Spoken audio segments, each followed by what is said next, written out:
João capítulo 21, versículo 1 em diante, diz assim: Depois disso, Jesus apareceu novamente aos seus discípulos, à margem do mar, em Tiberíades. Assim foi, estava junto Simão Pedro, Tomé, Natanael e os filhos de Zebedeu e os 2 discípulos. Vou pescar, disse Simão Pedro. E eles disseram: Nós vamos com você. Eles foram e entraram no barco, mas naquela noite não pegaram nada. Versículo 4. Ao amanhecer, Jesus estava na praia, mas os discípulos não reconheceram. Versículo 5. Ele lhe perguntou: Filhos, você tem algo para comer? E eles responderam que não. E ele disse: Lancem a rede do lado direito do barco e vocês encontrarão. E eles lançaram e não conseguiram recolher a rede, tal era a quantidade de peixes. Amém? Graças a Deus. Antes de se assentar, vira aí para o irmão, família, irmão, estamos multiplicando. Amém? Se assente, queridos. Esse texto nos traz basicamente 3 passos para a multiplicação da igreja. Queridos, primeiro eu quero começar dizendo assim, que a igreja que não gera vidas para o reino, ela está estagnada a si mesma. Uma igreja que não é viva, uma igreja que não tem crescimento, uma igreja que ela, vamos dizer, se acomoda na quantidade de pessoas, de almas, de trabalho, se ela não tem um crescimento X, ela se acomoda, ela fica satisfeita com o que conseguiu, e isso é um perigo. É por isso que nós temos trabalhado com uma multiplicação, visando o crescimento tanto espiritual quanto o crescimento de quantidade. Porque nós sabemos que se nós estamos dentro da igreja, a igreja ela não é morta, a igreja ela é viva, né? Por quê? Por que a igreja é viva, irmão? Tem algum morto aqui dentro? Não, né? Está todo mundo vivo aí? Dá um respiro. Isso é um sinal que a igreja não é morta. A igreja ela é uma igreja viva, sempre ela está viva. Por quê? Porque a Bíblia diz que nós somos membros do corpo de Cristo. E é por isso que nós trabalhamos com o crescimento.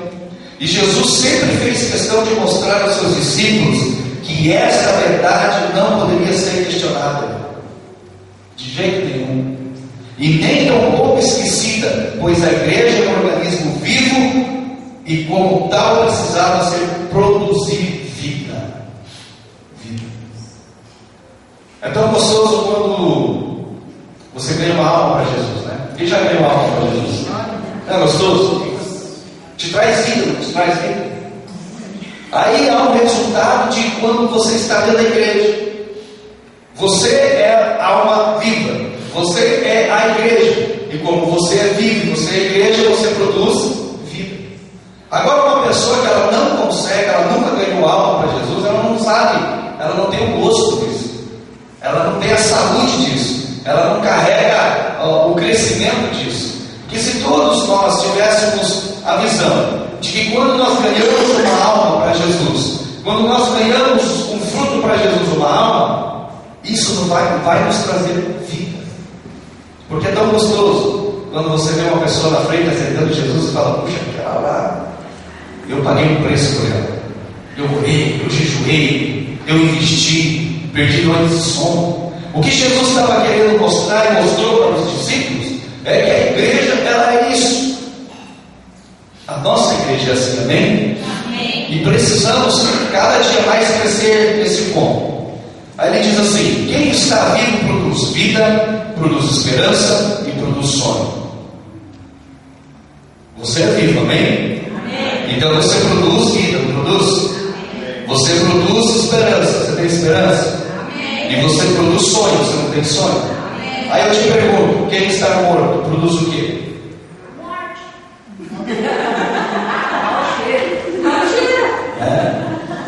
Quem está morto não produz nada. Nada. Ela para, ela estaciona, ela vê os outros ir, ela vê os outros sonhar e ela pessoas caminhar e crescer, mas o morto não produz nada, ele para, né? Ele estaciona. E nesses 3 passos de multiplicação que eu coloquei, eu separei 3 deles, e está dentro desse texto aqui. Primeiro passo, unidade, irmão. Diga assim comigo, unidade. Unidade. O que a Bíblia diz em João capítulo 21, versículo 2? Ele diz uma palavrinha ali que é bem interessante. Estavam juntos. Quantos discípulos estavam ali reunidos? Você contou? 7. Tinha 7 dos seus discípulos. É interessante essa história, porque Jesus, se não me falha a memória, ele ficou 3 dias na terra depois da ressurreição. 3 dias. Ele não subiu para o céu assim, ressuscitou e foi para o céu. Se não me engano, ficou 3 dias na terra. E durante esses 3 dias, ele apareceu aos seus discípulos. E uma dessas aparições foi na beira do mar. Foi quando eles regrediram. Quando Jesus conheceu Pedro, o que ele estava fazendo? Pescando. Quando Jesus ressuscitou e foi visitar Pedro, o que ele estava fazendo? Pescando. Só que a visão de Pedro não era pescar, ou de uma forma, ou poderia até pescar, mais altas. Só que com o medo, com a insegurança, com a morte de Jesus, Pedro voltou para trás. Só que o interessante é que 7 dos seus discípulos estavam juntos ali. 7 deles. Então a unidade na igreja, irmãos, quando nós estamos unidos, nós vencemos. Amém? E é interessante, mesmo que os discípulos não estivessem com o foco voltado para o crescimento da igreja, eles estavam juntos e focados em outro objetivo. Isso faz toda a diferença no reino de Deus. Foi preciso então que Jesus colocasse a locomotiva de volta no trilho para que seguisse o seu caminho. O forte dos discípulos era sem dúvida a unidade. A forte da igreja nos dias atuais tem que ser a unidade.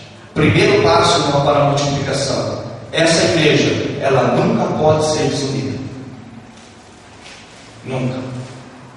Não importa quantos 1000 membros essa igreja vai ter daqui a alguns anos, não importa. O que importa é que ela vai ser unida. A Bíblia fala que um reino dividido não subsiste. Nós não vamos dividir reino, nós vamos se unir. E que quando a igreja se une, ela cresce. Quando dentro da igreja não tem picuinhas, quando não tem separação de pessoas, quando dentro da igreja não tem classe A, classe B, classe C, ela se torna uma igreja forte. Então, para nós crescermos, irmãos, os nossos grupos da igreja têm que estar unidos. Diáconos, grupos missionários, ministérios, louvor, crianças, jovens, mulheres, homens, unidade. Não podemos crescer como uma igreja de competição. Não, a Gleice é presidente do grupo de mulheres, ela tem que competir por um Ricardo, que é presidente do grupo de homens. Ela pode chegar para o Ricardo, bater a mão no peito e falar: ei, meu Ricardo, eu estou na frente de você. Você está para trás. Está mesmo. Mas sim, ela tem como uma unidade da igreja, como o sangue todo da igreja, como uma união que tem o que ela puder ajudar para suprir a necessidade do outro grupo, ela vai fazer. Isso se chama unidade, andar junto. E os discípulos estavam assim. O segundo passo que eu separei aqui, nós temos que ter um povo de atitude. Diga assim, atitude. Lá no João capítulo 21, versículo 23, que é o mesmo, um versículo depois, disse-lhe Simão Pedro: eu vou pescar. E o que os outros disseram? Também vamos contigo. Pedro teve uma atitude. Por mais que estava ali desanimado, sem perspectiva de vida, não sabia o que ia fazer, mas de repente ele tomou uma atitude. E junto com a unidade que eles estavam ali, quando Pedro disse assim: eu vou pescar, automaticamente a força da união diz: espera aí, se você vai, nós vamos também. Amém, irmão? Se você vai, nós vamos também. Isso significa um povo com atitude. A igreja, para dar fruto, precisa de homens e mulheres de atitude. Aí eu te pergunto, irmã, você tem sido uma pessoa de atitude no reino de Deus? Você tem sido uma pessoa como Pedro diz: eu vou pescar, eu vou atrás de almas, eu vou fazer isso, eu vou trabalhar para isso. A igreja do Senhor precisa de pessoas assim. Não basta ter um pastor que seja um bom gestor de negócios ou de pessoas. Esse pastor, para ter um rebanho produtivo, precisa de pessoas que tenham atitude. E é por isso que eu falo para você nesta noite: você que está aqui, seja uma pessoa de atitude. Tanto no reino de Deus, no trabalho de Deus, quanto na tua vida secular. Uma pessoa que ela não tem uma vida, ela não tem uma atitude, ela não chega em lugar nenhum, né? Não vai a lugar nenhum. E a igreja, ela precisa de pessoas assim, dispostas. Puxa, eu vou me levantar para fazer tal coisa. O pastor está precisando lá, eu vou me levantar para fazer. O pastor precisa de pregadores no culto familiar, eu vou me levantar. É difícil, mas eu sei que Deus vai me capacitar, né? Tem pessoas que estão dentro da igreja e estão de braço cruzado: não, se o pastor me chamar, eu estou pronto. Se o pastor não me chamar, então não é um sinal que está comigo. Deus precisa de pessoas que tenham atitude. Pastor, está precisando de alguma coisa aí? Pastor, precisa de um apoio do grupo? Pastor, precisa aí que eu pregue tal dia em algum lugar? Pastor, eu não sei pregar, pastor, não sei, mas se o senhor me ensinar, eu vou. Não é uma atitude que a pessoa está tomando? Pastor, eu não sei como é que faz para, né, fazer um negócio na igreja, mas se o senhor me dá a orientação, se o senhor me ensinar certinho, eu acredito que eu vou dar para o negócio, eu vou conseguir. Não é atitude? É uma atitude. Então o reino de Deus precisa de pessoas que têm atitude. Precisamos. O terceiro passo que eu coloquei aqui: crer na promessa. João capítulo 21, versículo 6 diz assim, e ele disse: lançai a rede à direita do barco. O que isso significa, irmão? Crer na promessa e não perder a esperança e não desistir, e ver no tempo que passa a oportunidade de amadurecer as promessas e manter viva a chama no momento que estavam esperando acontecer. Isso aqui é importante, irmão. Crer na promessa de Deus. Você crê que a tua igreja, até o final do ano, ela vai ter um crescimento de 100%? Glória a Deus. Essa é a promessa de Deus. É uma promessa. Você crê na promessa que Deus tem para este lugar, que a nossa igreja ela vai ter uma sede própria? Amém. É crer na promessa de Deus. Então nós temos que crer. Veja que Jesus se apresentou aos discípulos. Primeiro, se eles não tivessem unido. Primeiro. Segundo, se Pedro não tivesse tomado uma atitude de ir ao barco, talvez Jesus não teria, né, aparecido a eles e feito eles crer na promessa. Porque quando os discípulos chegam para Jesus, quando Jesus faz uma pergunta dizendo: o que tens para comer? E eles falam: não tem nada, pois nós fomos pescar e não pescamos nada. Aí Jesus dá uma ordem para eles. Sabe qual foi a ordem de Jesus? Volte de novo, só com um detalhe: joguem a rede do lado direito. Sabe o que eu aprendo aqui nesse texto também? Que nós temos que fazer a obra de Deus de uma maneira ordenada, tranquila, né? Não podemos fazer a obra de Deus de qualquer jeito, irmão. Talvez o Pedro eles tinham ali, vamos dizer, uma unidade, está todo mundo junto. Se esse barco afundar, nós vamos estar juntos. Se ele pescar e encher esse barco, é todos nós. Se não pescar nada, nós estamos aqui, né? Tomaram a atitude de estar ali. Aí, quando Jesus disse para eles: vão, devolve e joga para o lado direito, eles obedeceram, creram nas promessas de Jesus, creram naquilo que Jesus falou. E quando eles começaram a acreditar, a crer nesse milagre, o que aconteceu, irmão?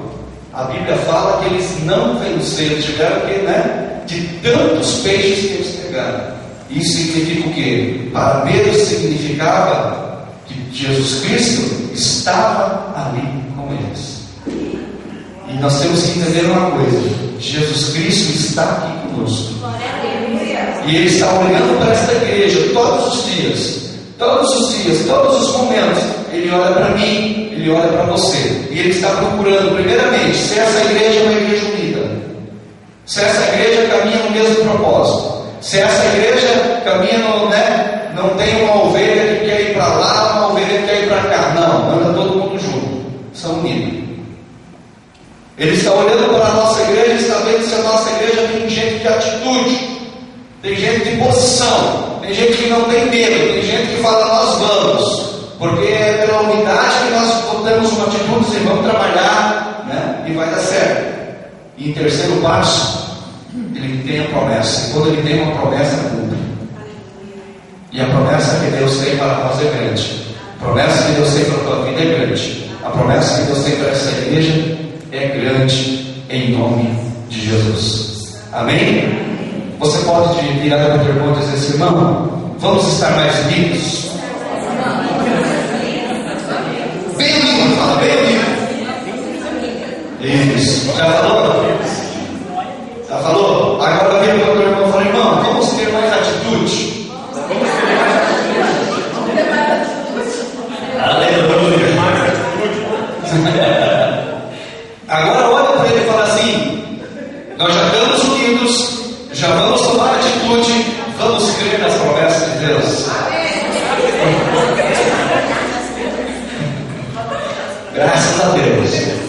Então era essa palavra que eu tinha para compartilhar com você, que você guarde no teu coração, que você leve isso na tua vida e que você cresça em nome de Jesus.